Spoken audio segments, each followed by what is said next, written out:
Bravo, oui, bravo, bravo.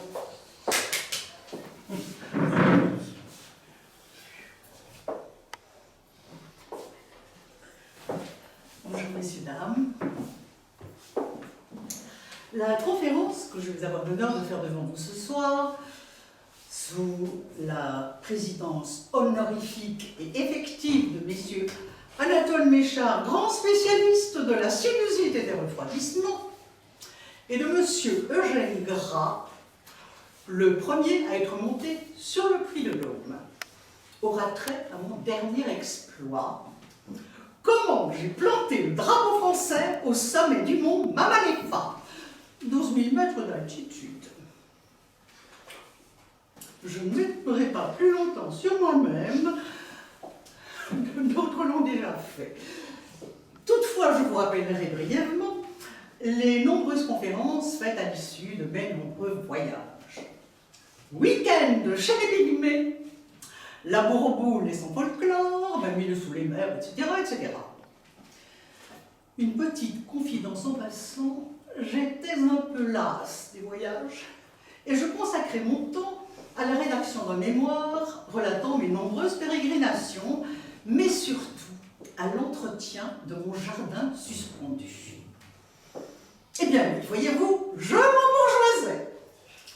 Mais un beau matin d'automne, en pleine giboulée, je m'embrume. Le professeur Méchard, après une consultation, me conseille l'altitude. Oh, ma décision fut prise en un instant. J'attaquerai le mont Mamalefa, 12 000 mètres d'altitude. Sans sponsor, je partais dans les plus mauvaises conditions possibles. Et pour réduire mes dépenses, je décidai de faire du stop jusqu'à Marseille pour me rapprocher du Tibet. Après 3 longues heures d'attente au bord de l'autoroute, un motocycliste me prit en croupe. Un régal. Enfin, la grande aventure commençait. Bon, je passe sur le voyage et j'arrive donc dans la petite ville tibétaine de Donpompo. Enfin, Bonpo. Dernier acte avant l'ascension. 2 choses importantes occupaient mon esprit. La première, trouver des provisions de bouche, car j'aime bien. Et la seconde, trouver des indigènes pour m'indiquer le meilleur chemin. 2 jeunes indigènes s'étant à ma vue frapper le front, comme ça, signe d'approbation, coutume, je suppose. En confiance, je décidai de partir sur le champ. À la première halte, mes 2 chers Sherpas s'enfuirent en apportant tous mes vêtements.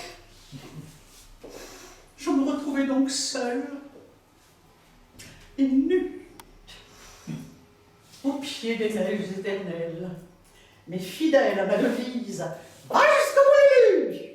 Je continuai vers ce sommet magique qui émergeait du brouillard. À 8500 mètres d'altitude, je mérite ma bouche. J'enveloppe rapidement mon pied dans une bonne peau et je continue, toujours joyeuse. Une confidence en passant, il ne faisait pas chaud.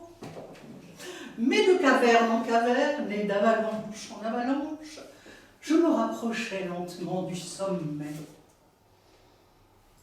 Soudain,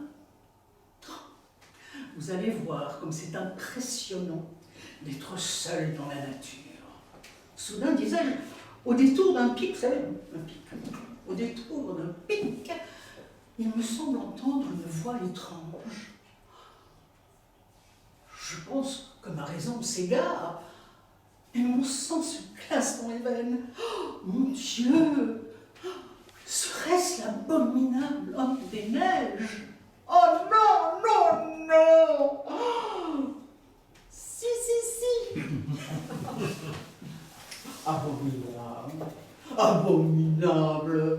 Bon, enfin, c'est ce qu'on lit dans les journaux. Mais ceux qui en parlent ne l'ont jamais vu, jamais touché. Il m'a simplement guéri de mon rhume par position des pattes. Des grosses pétouches, hein. Enfin, des mains, quoi. Oh, quand même. Oui, Marcel, j'arrive. J'ai oublié, là. Oui, je vais venir. Oh, ben non, pas ici, enfin. Oh. Ah, mais non. Mais enfin. Oh, fou. Oh, vous savez, par moments, il est un bon minable.